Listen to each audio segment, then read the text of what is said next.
Здравейте! Днес ще ви покажа как с собственоръчни средства може да поправите деформираната броня на вашия автомобил. Сега ще ви я покажа.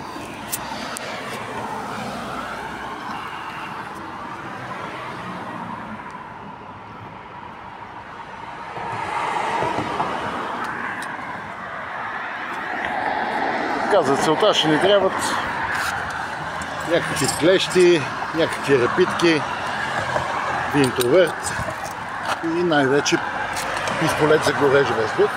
Сега ще го направим заедно, за да видите колко е лесно.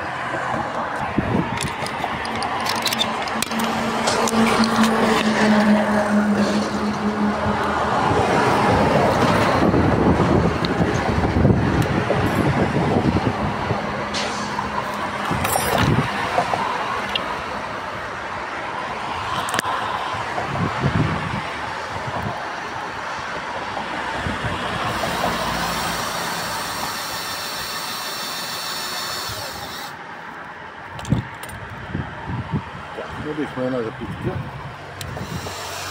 загреваме бронята.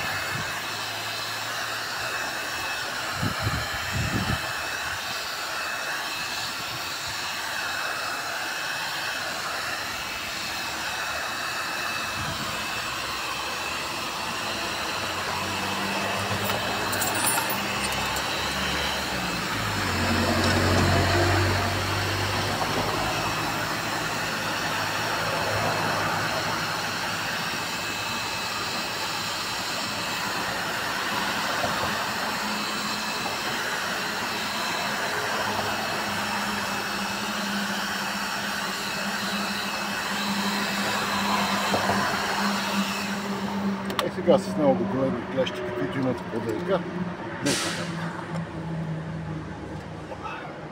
бронята излезе.